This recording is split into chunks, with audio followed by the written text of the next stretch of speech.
getting the funding and getting the trunk line run on Route 3, so that we'll have the water now to shoot on over to Woodville and Alcohol. And it just seems that the time they get that project in, we should be ready to bid the Alcohol Woodville. And so make sure that the company understands that we put money up front. We've helped them do surveys, aerial photography, and do a lot of work. And they need to put all, you know, they're a big outfit. I know they got lots of projects going across the state, but we're just concerned about our.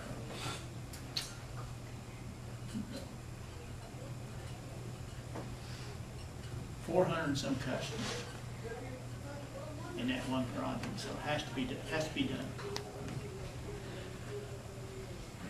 Mr. Shaw. The powers that be that you could get the festival sign taken down up at the Jaeger Monument.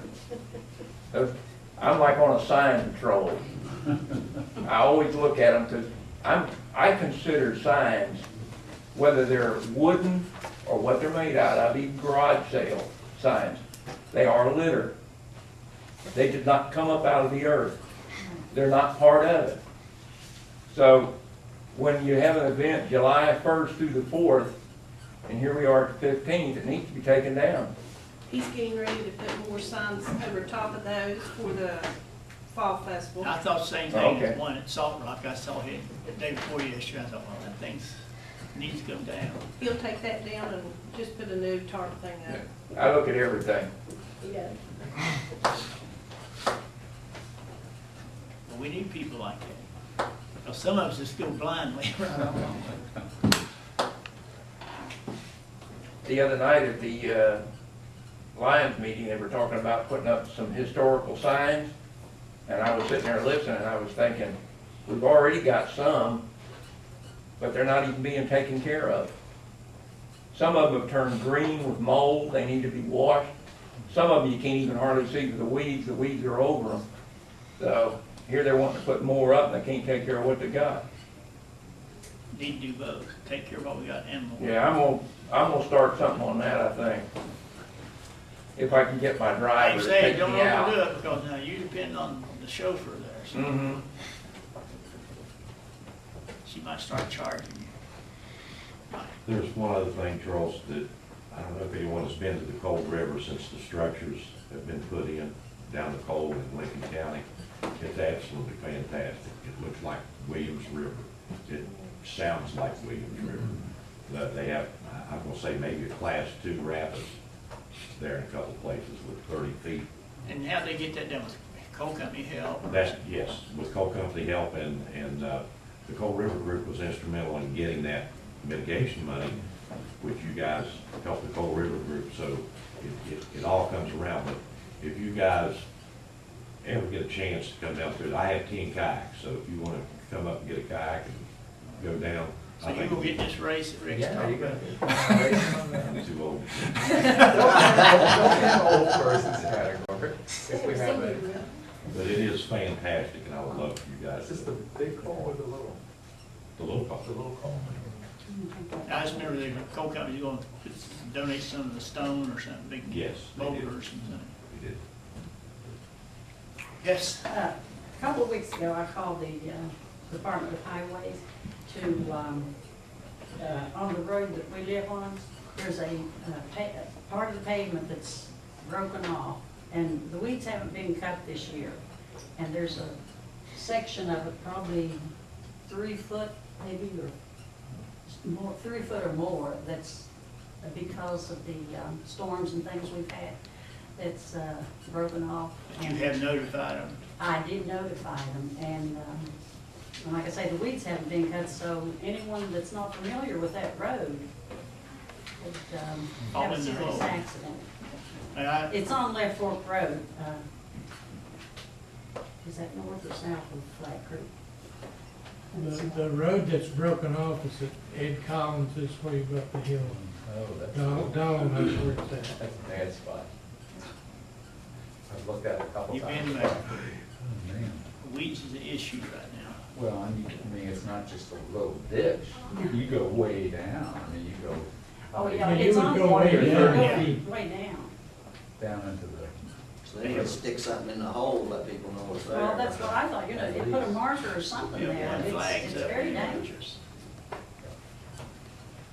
We can holler at them, can't we? Yeah.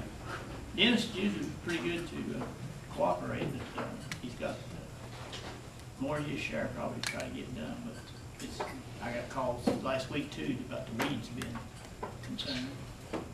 Just safety, you know, you get blind curves. Anything else from anyone? Thank you all for coming. Anything from the commission? Yeah, I have two things. One, Alton before with the Duval Youth Sports League, he had contacted me in regards to having 25 players that he doesn't have helmets or other gear to let them participate. And he wanted us to look into a grant that he said he has from Jeff Eldridge of $3,000.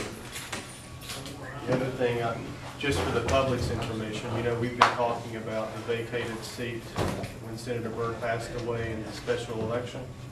And I agree, I'm sure the commissioners agree that there should be an election and there should be a voice for the people to play a role in deciding the next senator. But as I listened to the dialogue about the election, I knew that if we had a special election, the cost of the election would fall back on the counties, and that would be over $40,000 that we would have to pay.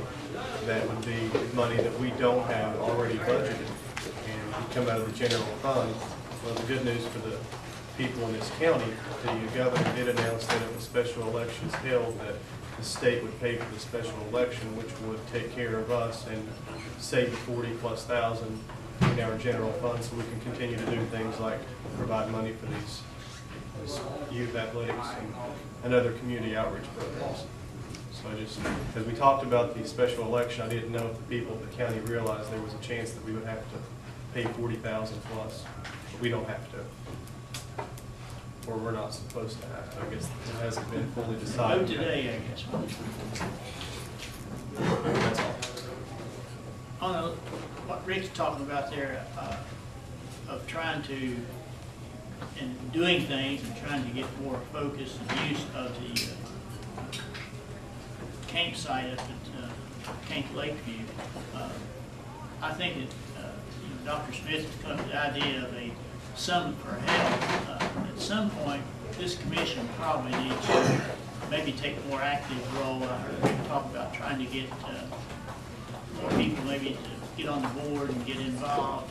And if there's some way that if we can take something like we do with our kid fishing tournament that we do every spring, in some way tie into maybe having a bicycle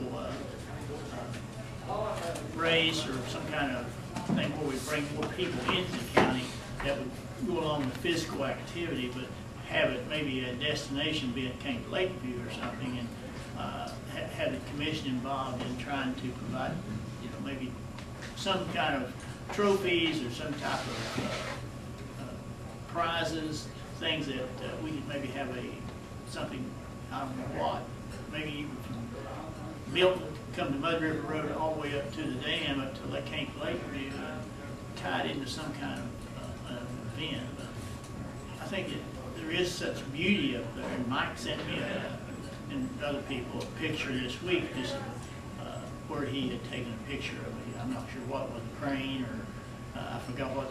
We're still debating on that. White herring or osprey. Osprey probably is what it is, but we do have some of it. But anyway, it just shows though that there is a lot of, I think we got a lot of potential. It's just that we get so busy trying to keep our own lives going that we forget and squeeze out a little bit of time to help people like Rick and other people expose and involve people in our county to make, just keep it going. And I think this thing we heard a couple of weeks ago, a couple of meetings